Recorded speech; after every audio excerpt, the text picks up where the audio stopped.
Bonjour à tous, dans cette vidéo nous allons comprendre le principe d'inertie.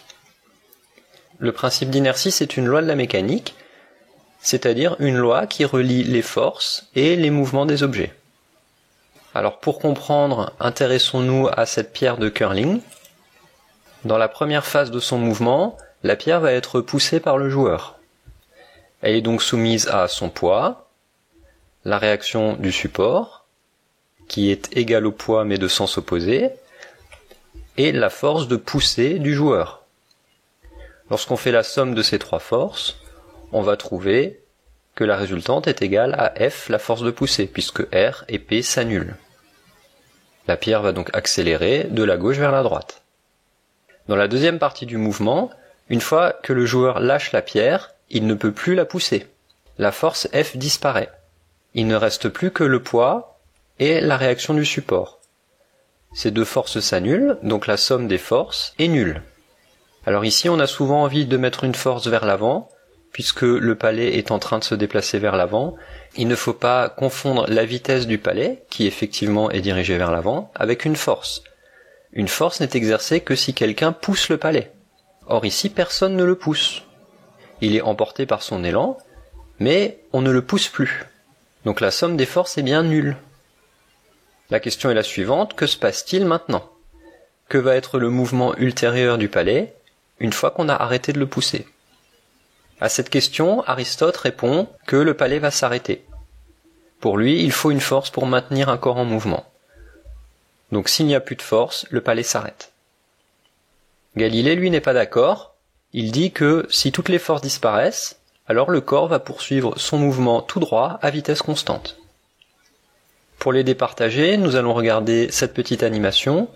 Le poids et la réaction du support vont s'annuler, on ne va même pas les représenter. On va simplement s'intéresser à la force que le ressort va exercer sur le mobile. Voici cette force. Lorsqu'on lâche, la force va mettre le mobile en mouvement. On voit qu'au moment où le mobile n'est plus en contact avec le support, la force du ressort disparaît. On voit sur ce graphique que la force devient nulle à ce moment-là, puisque plus rien ne pousse le mobile. On est exactement dans le cas où la pierre de curling vient d'être lâchée par le joueur. À cet instant, le mobile est en mouvement, puisqu'il a été accéléré, il possède donc une vitesse. Que va-t-il se passer à partir de maintenant? Maintenant que les forces s'annulent, on peut voir que, lorsque la force est nulle, le mobile poursuit son mouvement à une vitesse constante. Il ne sera pas freiné, il ne sera pas accéléré et il ne va pas tourner. Son mouvement est rectiligne uniforme. Aristote a donc tort, il n'y a pas besoin de force pour maintenir un corps en mouvement. C'est Galilée qui a raison.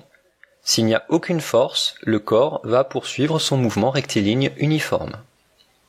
Alors cette conclusion est contre-intuitive, car en réalité sur Terre, il y a toujours une petite force de frottement qui va ralentir l'objet.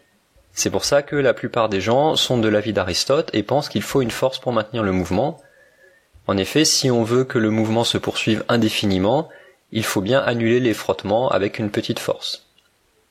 Mais sur une partie du mouvement où les frottements sont très faibles et peuvent être négligés, le mouvement est quasiment rectiligne uniforme. Le principe d'inertie s'énonce de la manière suivante. Si la résultante des forces est nulle, alors le mouvement est rectiligne uniforme. Et la réciproque est vraie, si le mouvement est rectiligne uniforme, alors la résultante des forces est nulle. On peut l'écrire autrement en disant que si les forces se compensent, alors le corps va en ligne droite à vitesse constante et inversement. Ceci n'est vrai que dans un référentiel galiléen, mais comme le référentiel terrestre est quasiment galiléen, on pourra appliquer le principe d'inertie. Alors petit détail, dans quelle situation est-on si le corps est immobile?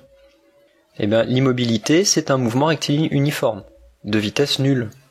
Un corps immobile obéit également au principe d'inertie, c'est-à-dire que les forces se compensent. Vous êtes en ce moment assis et immobile, les forces qui s'exercent sur vous se compensent. Votre poids est compensé par la réaction de la chaise sur laquelle vous vous trouvez.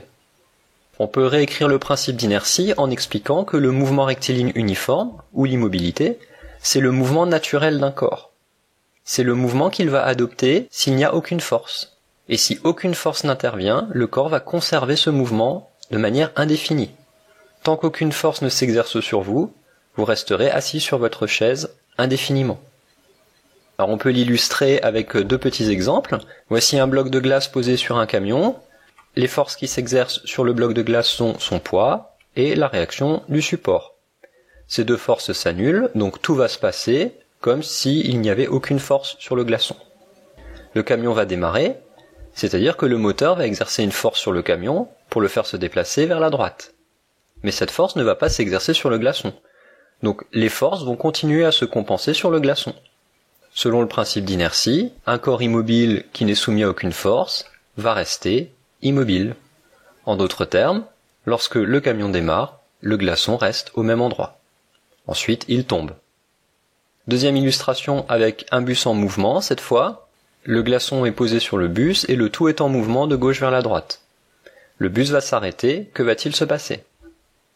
Comme précédemment, les forces qui s'exercent sur le glaçon se compensent et continueront de se compenser quoi que fasse le bus.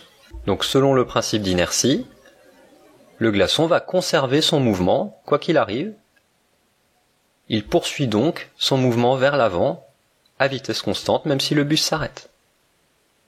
Ensuite il tombe puisqu'il n'est plus en contact avec le support. On voit donc que le principe d'inertie permet d'expliquer un certain nombre de mouvements qui arrivent dans la vie quotidienne. Et voilà, vous avez maintenant compris ce qu'est le principe d'inertie. Bravo!